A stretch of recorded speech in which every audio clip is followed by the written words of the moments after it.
Hey, welcome to Big Daddy's Little Kitchen. Today I'm going to share a recipe with you that's over 1,000 years old, coming out of the Middle East. This stuff is the original veggie burger, and I'm telling you, it kicks ass. It's called falafel. Falafel's made with a few simple ingredients, including these dry legumes known as chickpeas or otherwise garbanzo beans. And when I tell you inexpensive and delicious, it doesn't get any better than this. So stick around. When we come back, I'm going to show you how I do it next.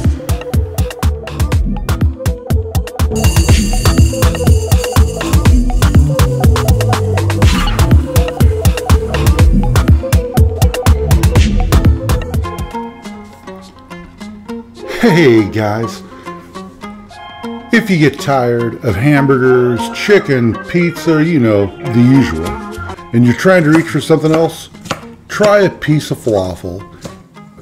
Healthy, tasty, and a great meat substitute. I start with a pound of dry garbanzo beans, otherwise known as chickpeas. And on this recipe, you cannot use canned chickpeas. You're going to want to use dried chickpeas, soak them overnight for approximately 24 hours until they double in size. And then with a slotted spoon, you're going to want to remove them from the water and put them into a food processor to chop. At this time, I use some fresh parsley, cilantro, and onion, and I try to do everything in stages, not to overcrowd my processor. Once we do this, we're going to repeat the process until everything looks to be like a coarse paste. And you're going to know that your consistency is right when this mix holds together, and I'm going to show you how to do that.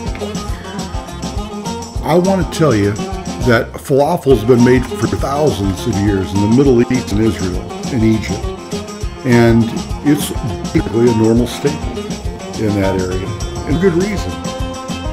Because one, it is absolutely delicious, but two, it will stay good for a while in the refrigerator like this without spoiling, because there's really nothing in here that will go bad quickly. So after I get everything incorporated into the bowl with my spices, I'm going to go ahead and place it back into the food processor and process this again until we get a finer consistency.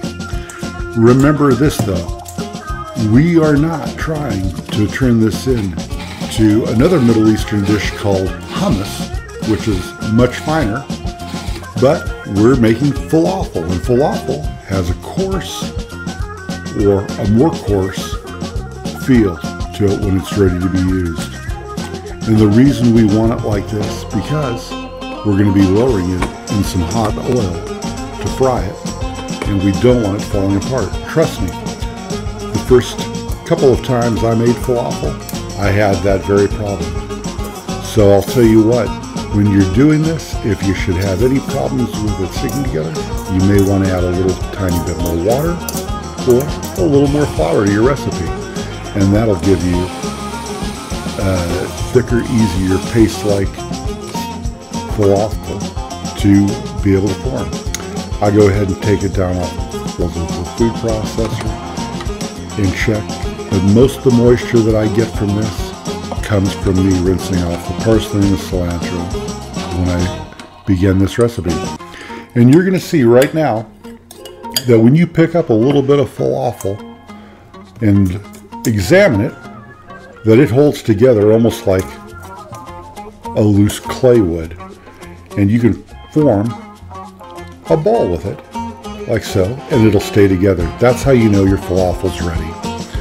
At this time, I go ahead and I heat up my oil to 350 and 370. You'll see that I've done it more than once, and I use a wooden dowel. When I see a few bubbles form, I know that my oil's right about temperature, and I'll drop the temperature loosely. At this time, if you don't have a falafel scoop lying around your kitchen, like I do, no problem, because a tablespoon or a heaping tablespoon of falafel will actually give you just as nice a patty as this does. I just happen to have one of these falafel scoops, so when I make falafel, I decide to use it. And by the way, I'm going to leave a link down below where you can pick one of these up if you decide you want one. Down with the recipe. So lowering all this into the hot oil, you're going to want to give it 1 to 2 minutes per side. If you have the oil too hot, it'll burn it, and that's basically the best way to tell if your oil is too hot. You're going to keep this on a medium flame, and you want your falafel to be golden brown. I actually like mine a little darker and a little crispier, so I leave it in there a second long. Once you pull it out with a slotted spoon, be careful that oil is hot.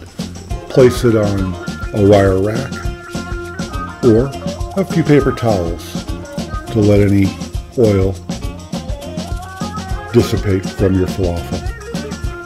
And you're going to want to repeat this process over and over until you get the desired amount you want. This recipe will make approximately 4 to 5 cups of falafel mix, and that translates to approximately 30 to 40 falafel balls or falafel patties. And I can tell you this, you can use them for appetizers or toppings or as a meat substitute on a sandwich, and I think you'll be good to go any way you go on these, because they're absolutely 100% delicious. I repeat this process and I make up the desired amount of falafel, and then I generally keep it in my oven at a low temperature just to keep warm until I get the rest of my sandwich ready to go. And today I'm going to make a sauce for our falafel sandwiches, and I will be using what they call tahini.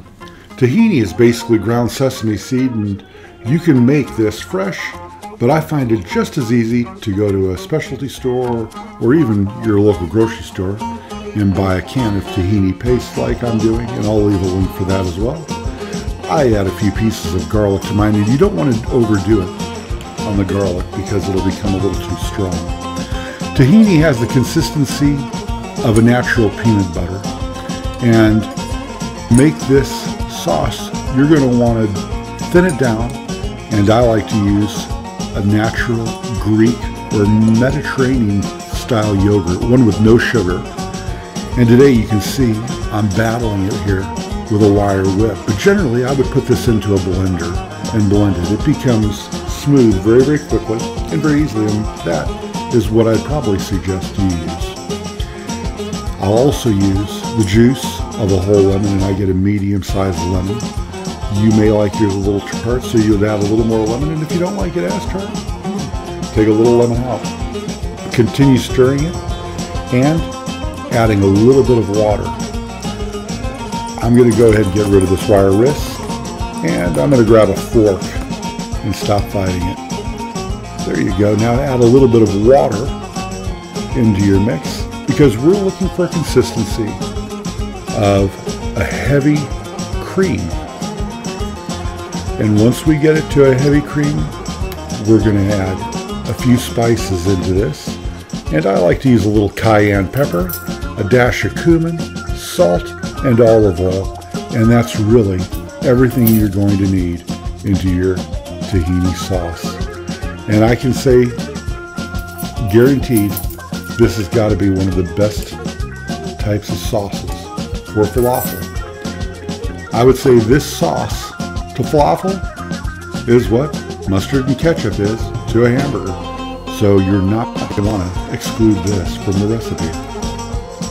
Once you get it stirred and mixed well, everything really incorporated, we're going to go ahead and build our sandwich.